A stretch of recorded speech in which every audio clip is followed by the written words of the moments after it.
Bonjour peuple congolais, Ngaïnde Konabino, Christian Bolabiama, combattant, résistant, révolutionnaire, membre peuple mon peuple souverain.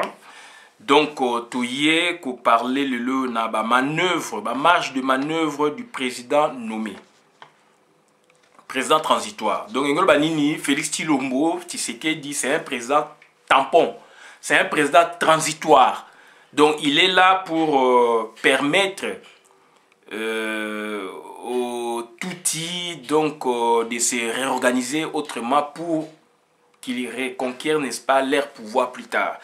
Raison pour laquelle on dit que c'est un président transitoire, c'est un président d'un moment, d'une période précise. Donc ça peut aller d'un jour à 5 ans, ça peut aller d'un jour à 2 mois, d'un jour à 3 mois, d'un jour à 1 année, d'un jour à 3 ans, etc. Du moins, il est là pour permettre, n'est-ce pas, au Tutsi Power de reculer pour mieux sauter, parce que les Tutsi Power avaient eu la pression, n'est-ce pas, des puissances occidentales, dont notamment les États-Unis d'Amérique. D'où il fallait s'éclipser, donner place, n'est-ce pas, à un Congolais tel qu'ils l'ont fait, et qu'ils dirigent en sous-marin.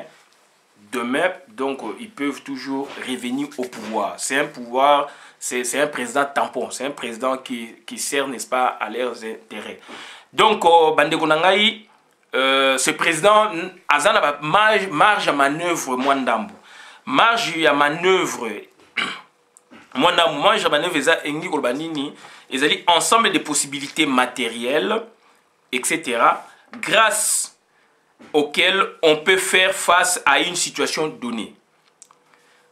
Moyens dont on dispose pour réagir à de possibles changements, à de possibles variations. Donc, c'est-à-dire, à marge à manœuvre moukier.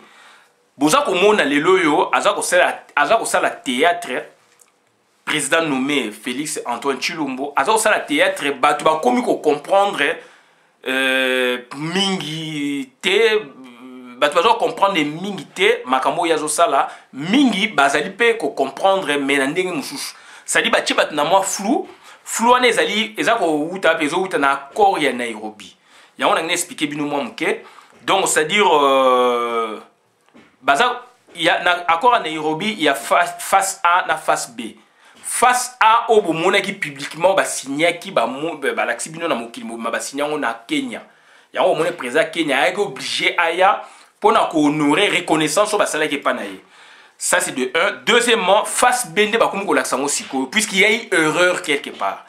Il y a eu erreur ba salaire qui accord Nairobi sous l'effet de la colère pour montrer na batu à Genève au ba outé kuna ke bisope to relaxa bino parce que donc cette fois-là ba kabonaki. Donc yango to expliquer bino président nommé dans l'entretemps avant nomination à gouvernement et bima avant premier ministre et ba ministre et ba bima chose dont on comprendre et puis parlement et vanda d'où ce président avec donc la présidence là donc avec son directeur donc Vital Kamerhe bazana ba marge à manœuvre jusqu'à ce que premier ministre a bima naïbité soit se comprendre d'autant oyo Azali investi, donc a prêté serment, ti abandi ko travailler, ti gouvernement et bima, il y a régime oya bango, puisque régime ezali, régime y a tout pas ouais éthically demeure, ba changer la présidence, ba changer la exécutif. Le régime c'est l'ensemble ya ba institution en agnos tout, ba tout bazo comme ba institution, c'est pas Félix Tshilombo. Puisque un période pouvoir politique est basé dans les militaires, armée. Armée n'y a pas les alliés dont on a beaucoup de tout power. Puisque armée va décider de l'eau, beti porte corps, bouki, bimisio, kangyo, tout ça. Donc c'est l'armée. Donc c'est à dire et ça m'a dit erreur wana na 60 et ça met autrement. Lumumba a nommé secrétaire particulier Naïm Mobutu chef d'état-major. Général armé alors que Mobutu a tikaka armé à l'Omouaka déjà na armé tant na koka qui contre na koka il y a 7 ans a tikaki armé Lumumba a nommé chef d'état-major général donc a commis donc Mokonza Basoda alors Mobutu sikoyo a yokani na ba puissance mususu toko ba américaine ba belge pour na ba longola Lumumba, puisque Lumumba Moutaïgi, donc, na réalité, pouvoir président, Kassavou, donc, a président, donc, en quelque sorte protocolaire. Donc, il n'avait pas beaucoup de marge. Bon, protocolaire, c'est trop dit, mais il président, donc, on a régime, Tozaï Nangoana, donc, régime, Tozaï Nango, donc, et il faut permettre, il était, na ba moussouye à agir. Mais, comme ça, il y a, donc, au premier ministre. D'où ce qu'au premier ministre, Lumumba, étant un premier ministre qui avait presque beaucoup de pouvoir, qu'est-ce qu'il a fait maintenant? À reprendre Mobutu, à faire nommer chef d'état-major général. Bien sûr, il fait la contre-signer la président de la République. D'où Lumumba, chef d'état-major, on a aéko balukelaye alors Mutunaye. Donc, Lumumba a eu le pouvoir, na confiance à Mobutu, mais Mobutu a balukelié. Mais on est entre Congolais. Mais ce que tu veux que ce qu'on a makamu o ya Hippolyte Kanambe a telibiso le loyo. Donc, chef d'état-major, tout le monde a dit Didier Etumba. Est-ce que Didier Etumba a eu le pouvoir? A eu le pouvoir, il a eu l'étiquette. C'est pour flouer les Congolais. A eu la marge manœuvre mais décision, Didier Etumba, soka meka, il peut ba toki wana na unité spéciale à Rwandais. Bon, bah, monsieur, bah, na moura, mais bah, monsieur, bah, d'autres, na bengi unité spéciale à Rwandais. Oh, bah, zo contrôler, bah, zo si maman mboka wana. Donc, c'est-à-dire, ndenge moko ezali sikoyo, tous on a plus de 450 ou 550 officiers supérieurs militaires rwandais na kata armée na biso. Donc, armée congolaise ezali dépouillée na substance nango, ezali dépouillée na ba force nango. Donc, tous on a sous le côté. Et tikali armée au colonel général, mais azali l'autre côté. Azali boebe, azali l'autre côté. Donc azali dirigé quelque part par Barwandé wana. D'où Barwandé wana mutu, bazali ko tinda ba soda o ba okengela Félix Tshilombo. Bato ba okengela Félix Tshilombo, ko s'appelle ba congolais mais bazali sous ordre ya Barwandais. N'avez tout ça on se comprendre. D'où maintenant le président n'a que de petites choses pour agir. Donc, champ est réduit. Champ est réduit par rapport à l'accord à Nairobi au Balaxeri Bino Mokili Mobimba. D'où et ça, bango de l'eau Sony, Bateki Bokonzi, to gangi to lobby on te démontrer, il fallait pas balaksa accord wana obomona ki wana. Oyoke, soki bazui, il y a une période de campagne, soki bazui Bokonzi. Donc, Premier ministre Egozala, donc Félix Egozala, donc Vital Kamerhe, et que Vital Kamerhe, non seulement Vital Kamerhe, mais le Premier ministre qui viendrait, Yemutu, puisque tu vas battre campagne, Ezali, Congolais, il y a FCCT, tu vas battre campagne, Ezali Chadar a échoué, mais tu vas signer vrai contrat, vrai accord. Et mon visiblement, tout l'accès qui peut binoquer, marceler à côté, Ezali Dongo, Kamerhe na Félix, pour contrer cette fois-là la Mouka. Donc, accord wana Obamba Salaki wana, y a on parler, accord à Nairobi. Donc, pouvoir et aux premier ministre, peu importe la personne qui a signé, et aux premier ministre, Banque centrale et aux premier ministre, Défense et aux premier ministre, économie, justice, etc. Donc, le président de la République a un pouvoir limité. Bande konanga ba analyste na monde baza koloba yango, donc ezali makambo bato baza na mabomati, ezali vérité et salami balaxi motema na bango na colère pour prouver bazwa ki $500,000 pour retirer leur signature. Donc basalaki yango wana pour retirer leur signature na la muka bako sala eloko wana ba pesi bango yango. Donc accord wana bande konangai. Donc, accord ya Nairobi, yango wana nde pouvoir oyo ekosalama na mikolo mizali koyaka. Donc, bande konangai, accord wana, basali yango bayi ba professionnalité, basali yango na colère. Hippolyte Kanambe basali yango na colère, atini bango ba laksango mokili mobimba na colère. S'ils auraient été, n'est-ce pas, professionnels, s'ils avaient été professionnels, ils auraient dû, n'est-ce pas, le cacher et nous présenter un autre accord. Bande konangai na zakol baboy pourquoi? Accord ya lemera yonde koyeba ki ngoka. Accord à lemera to koyeba ngota bazu pouvoir na kati ya Congo. puisque bah signer quand on était dans Miso Batou bien sûr, mais autant pour signer dans Miso Batou, il fallait flouer le peuple.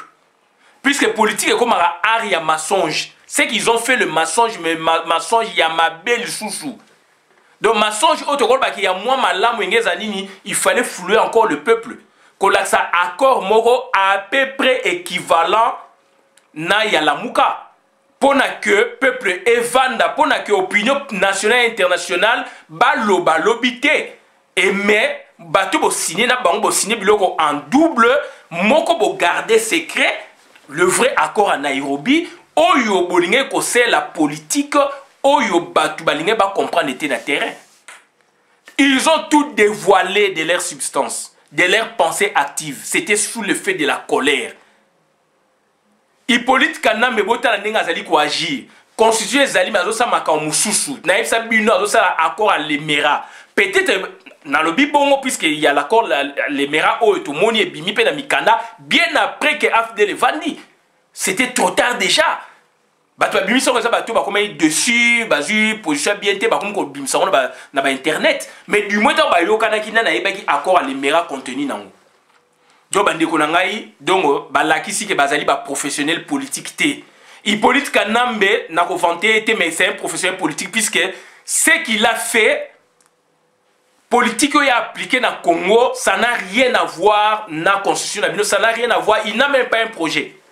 Mais il a son projet, Oyo Kaneva de travail à Zakotanga, Oyo Ezali à Paul Kagame, Oyo Ezali à Museveni, Oyo Yazo là, pardon, Ezali noir sur blanc, c'est un Kaneva de travail.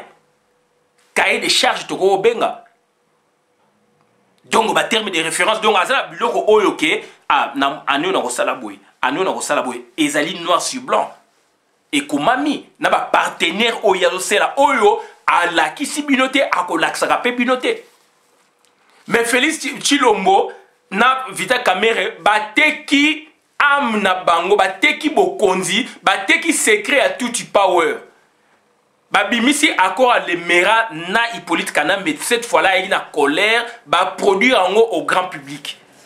Qu'est-ce qu'ils vont encore vous dire ou qu'est-ce qu'ils vont encore faire oyo batu ba eko échapper na batu.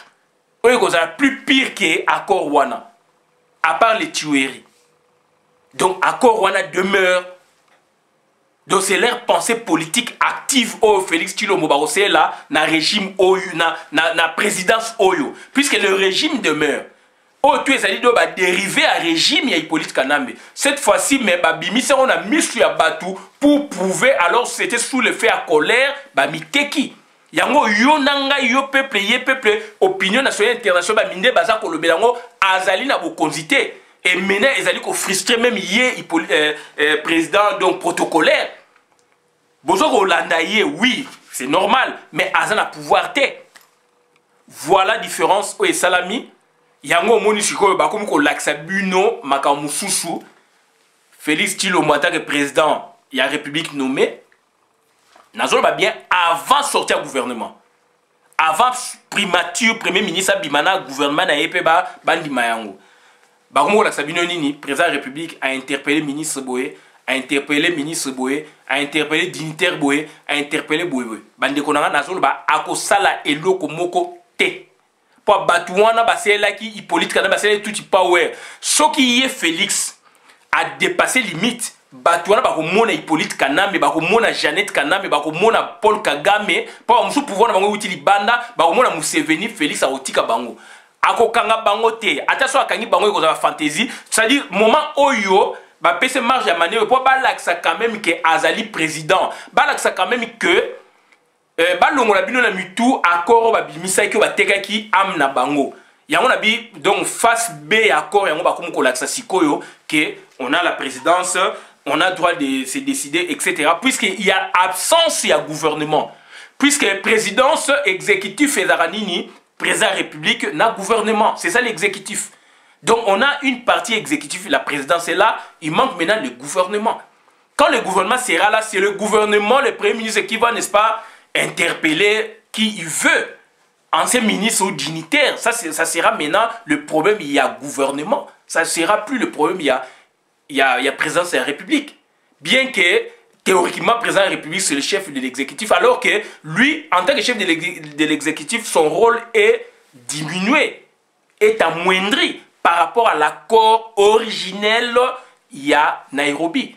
Donc, on va s'abîmer ça par fantaisie et aussi la qualité dans le gouvernement et comme il peut agir comme il s'abat, il y a du droit naïe, au bâti lié simple, mais à décider sur la banque centrale, sur monnaie, sur Boé et sa premier ministre. Et c'est ce qu'eux ils vont faire. Bien que la constitution a bino wana bozo lo babamso na moi ba brandi article Boé et lobby Boé article Boé bande konangai, ça c'est la théorie. Ça c'est la théorie puisque Hippolyte Kanambe constitution ezala ki wana assez liangoté. Yumbi Beni Bounian je pense ba trois provinces ou territoires wana ils ont le droit à vote, bah boy va voter. Alors circonscription, n'est-ce pas, il y a élection à présent République, c'est le Congo. Bah boy va voter. Diaspora va voter. Bah longo la diaspora. Donc bande konanga siko élection au baïbo sala, il y a résultat provisoire, élection en mars les élèves, il élevé. C'était des manœuvres donc, mais la constitution est là. Bah tout baza ko évoquer bah article constitutionnel, ils ont leur droit. Mais en gros tout ça ko lobake, donc tout ça la période de bah acteur. Et sur l'anthropologie du droit, on dit, donc les droits n'est pas tant ce qu'en disent les textes, c'est qu'en font les acteurs. On est dans le monde d'acteurs aujourd'hui dans le Congo. Droit le biboué, texte le biboué. Droit le biboué, texte le biboué. Yango ngai, natalaka acteur, na texte, na salle confrontation, j'ai la possibilité d'innover. Donc, bande konangai, et il faut boyer bango tout ça, on a deux constitutions. Constitution loi na constitution programme. Constitution loi ezali ya bamboka o ya mindele. Nazo répéter on peut batu et quand la mito batu. Na tanga on a droit constitutionnel et institution politique avec le professeur qui était Kekuma au Mumbo. Première année droit unique. Donc deux constitutions. Na tanga on sur le livre procès Mpongo institution politique et droit constitutionnel. Deux constitutions. Constitution loi oyo ezaba pays donc il y a état de droit. Oh, lui le bibo ba ko appliquer accord en moudi ba yokane kuna ba fonctionner ba comme na boye et salamate donc ba kaise belé bata yumbi fallait ba voter puis c'est ça Congo ba voter té mais boza en cas de constitution et bozo ça confusion en tout senga ba science le quoi ba anthropologie du droit beaucoup si ba master na faculté de droit il fait quota ba philosophie du droit il fait quota droit de l'homme il fait quota sociologie juridique qui fait quota. Et ça, science connexe, il y a droit. Ou il y a sa faiblesse, il y a droit pour faire avancer droit. Et faire avancer science. Bah, faculté, on a. Et dans mon akango, il y a faculté catholique du Congo. Catholique du Congo, donc il y a Basango. Donc certainement combattre qui yango alors science wana ne mtu e sa vision ya sika ya Congo ya droit ya sika ndengni to marché puisque droit ya li botanga texte ata décalage ezali donc botanga texte donc c'est à dire bandeko na ngai le droit n'est pas tant ce qu'en disent les textes mais ce qu'en font les acteurs. Hippolyte Kanambe en tant qu'institution numéro 1, qu'est-ce qu'il n'a pas fait? Lui, Hippolyte, en tant qu'acteur cette fois-là, et non en tant qu'institution représentant donc l'État congolais. Juridiquement, c'est la première institution. Non. Donc, c'est-à-dire, là, maintenant, il agissait en tant qu'acteur politique. Donc, et comme il y a un rapport de force, au droit, il y a un rapport de force, le droit, on l'applique. Mais maintenant, on est dans le rapport de force. Donc, il y a tout ça, Sabino, marge à manœuvre, il y a président nommé Nabino. Et ça, souka tant gouvernement ko bima. Il a ça ba scénario nyonso. Et ça pour na balongo la bino biloko yo. Et côté qui na mitu que accord à Nairobi ba za ko regretter pourquoi ba dévoiler qui en au grand public. Puisque ba ko inventer le comme shooter oyo ko zala plus meilleur pour les Tutsis et plus pire pour les Congolais. Ba ko inventer le comme shooter ndengona te pour le ko na doge la liku bien pour na ba Tutsis et Congolais mutasali yango a signé yango. Et azolo bono de peuple congolais na nga pesa ke mandat mututé et puis a yibine bo konjiko yiba pe lisusu. Donc bande ko nanga auto zaika ko yebisa bino ngwana donc bola na vidéo malambo ka bona kota communauté ngai Christian bola biama mamba pepe mokonzi peuple souverain. Donc accord à Nairobi face A yangwana o ba ko appliquer ce gouvernement bimi. Face B d'autant gouvernement ko bima président de la République protocolaire mais monani polele a osation ba pouvoir militaire. Face B na ngonde yangoyo na moment oyo na période oyo muke oyo avant que gouvernement bima avant que l'institution vanda parlement vanda o amuyibi ne ba yibi wana ye akosa n'importe quoi akogange la ministre boye akolungola boye akosala boye voilà et directeur en cabinet aussi ye bato ba signer qui il en profite donc bande ko nanga to ya o yebisa bino wana donc boka wa vidéo malamu na compte communauté merci nga Christian Bola bien maman ma peuple mon cause peuple souverain abi merci.